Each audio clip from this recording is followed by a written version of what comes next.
Hey everybody, it's Angela and I am back with another process video. And since tomorrow is St. Patrick's Day, I thought I would go ahead and scrapbook these two photographs that I took of a four-leaf clover I found in the field out at the farm. And I just printed them two on a piece of photo paper out of my Canon Selfie. And I'm going to trim them out with a small white border around the edge. And then I decided to get somewhat themey on this and pull out what I had that was related.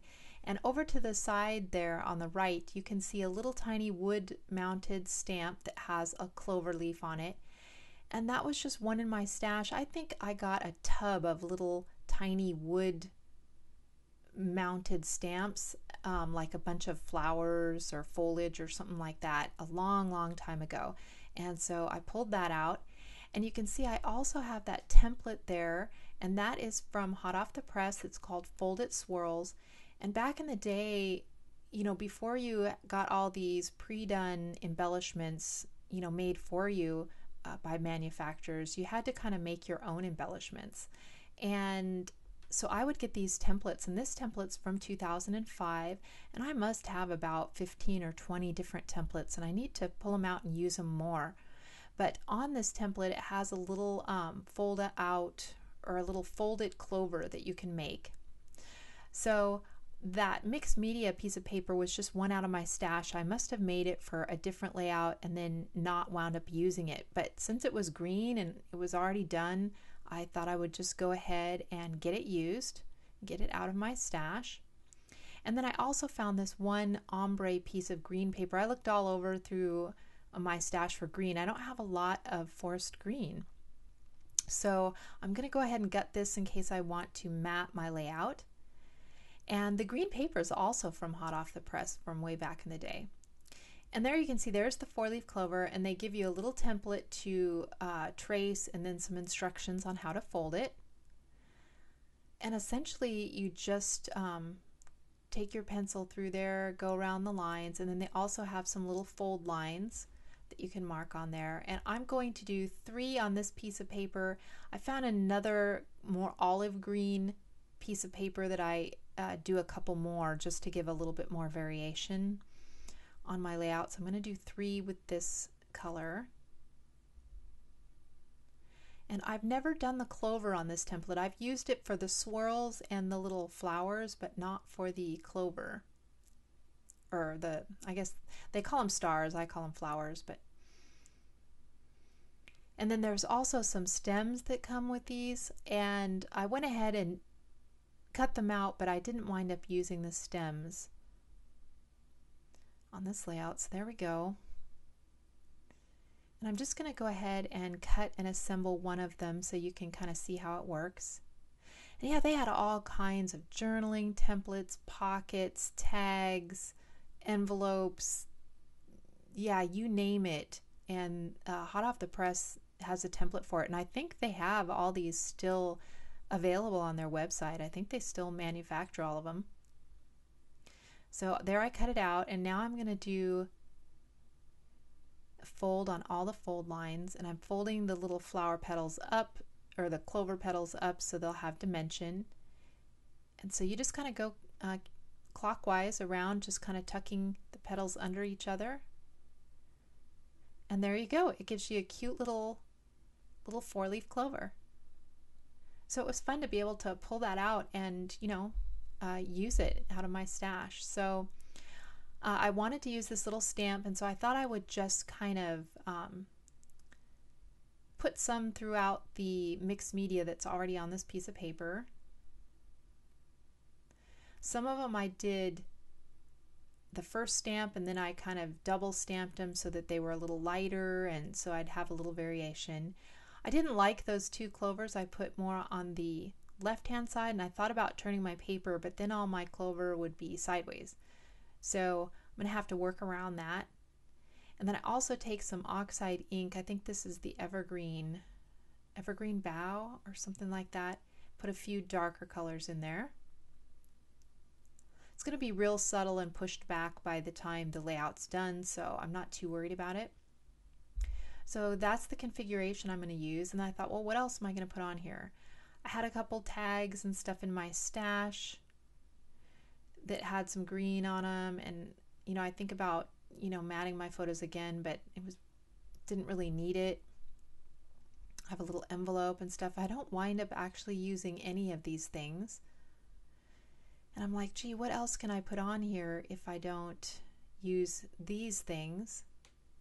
And then I remembered that one of the things I'm remembering was that I had pressed that clover and dried it, and unfortunately I couldn't press it in with the four leaves splayed out like they were in the photo, because it was really droopy by the time I had walked all the way back to the house, and so it was really fragile, and I was lucky I got it dried like that.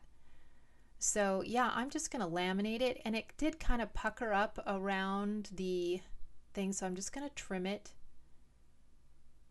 right around the clover, and then that way I can just put that in the layout too. I don't want it to be like the star of the layout or anything like that. I just want to tuck it in with my little folded clovers. Think of putting it there, and I think, no, I want it to just be part of that cluster. So I'm just going to put that down there. So that's the actual clover. And then I pull out these little leaf dies, and I'm thinking, you know what, it's getting kind of green, maybe I should add another color. And since that first photo on the left has vetch behind it, I thought I'd use purple, but then I decided not to. It was just too bold. And we had fallowed a couple fields at the farm last year, and so we planted both vetch and clover on some of the fields to help fix nitrogen in the soil and build it up. And so it was really, really pretty to see these blooming. And I did take some vetch photos that I'm going to scrapbook later. But in this photo, the clover wasn't blooming yet, but I had just happened to be walking by and just glanced down and saw it. So that was kind of fun to find one of those out there.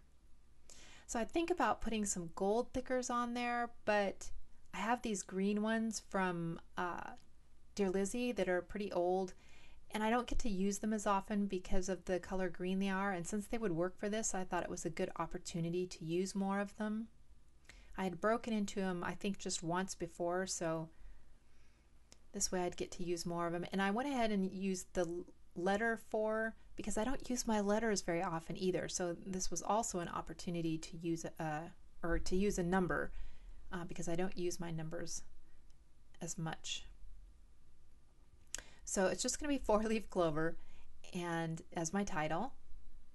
And so I decided to go ahead and start sticking things down. So I didn't do too much layering like I normally do or extra matting. I kept it pretty simple so you could see the mixed media back there, and so that these little folded 4-leaf clovers would kind of shine.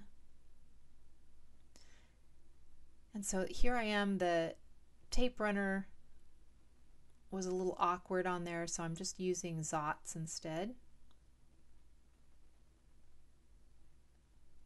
I'm putting 3 at the bottom along with my laminated clover, and then 2 at the top. So I'm liking that. And then I'm trying to decide where I want to put the title, and I want to make the title straight and not tilted like the photographs are, so I decide to just make them straight and kind of center them below the photos. And then I go ahead and pull out my ruler, see if I can get this straight. What I do is I try to place my background paper on my grid mat straight, and then line my ruler up with my grid mat as well until I can, get a T-square. So I'm just going to kind of put clover there underneath. I'm putting it so that L comes up right to the left of the bottom of that number 4. So I go ahead and place that first, and then put the rest of the word on there. So this layout's mostly green, but you know what? It's St. Patrick's Day. I'm talking about a 4-leaf clover, so that works out just fine. And then these stickers also had a lot of extra punctuation, little periods on there. So I went ahead and just scattered those like enamel dots just to match in with that title.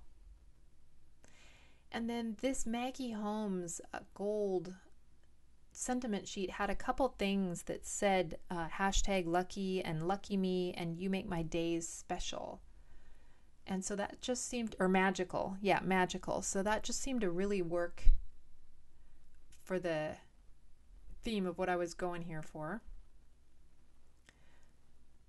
So that, I think, yeah, I decided not to use a stem on there, is pretty much all I do to this layout, besides backing it on some paper. Since I had gutted that sheet, I knew I had that green frame left, so I want a little more of it showing on the left. And at first I think I'm just going to put it on the left, but then I decide to trim the top and bottom too, to have a small border on the top, the right side, and the bottom, and then a larger border over there on the left. So I just trim that down, and then I'm going to add my adhesive to this background paper. That way that gets that used. And I like that color of green. And of course I put it down crooked and it wants to stick to everything, so to kind of get it on there straight. And then these little guys, they're not that old, but for some reason the adhesive just isn't holding all that well, because I don't think these Maggie Holmes stickers are that old. I'm not sure, but yeah, they were giving me some grief here. So I'm just going to put a little bit of glue. I might go back and glue on those little dots from the thickers as well, just to be sure. So now I'm going to do my journaling on the bottom, and then that is my completed layout. So I really had fun doing this, and thank you guys so much for watching. I hope you all have a good St. Patrick's Day, even with the craziness that's going on in the world right now. We can all get in your craft rooms and create. And so yeah, if you like this video, please give me a thumbs up and give me a like, and that really helps my channel.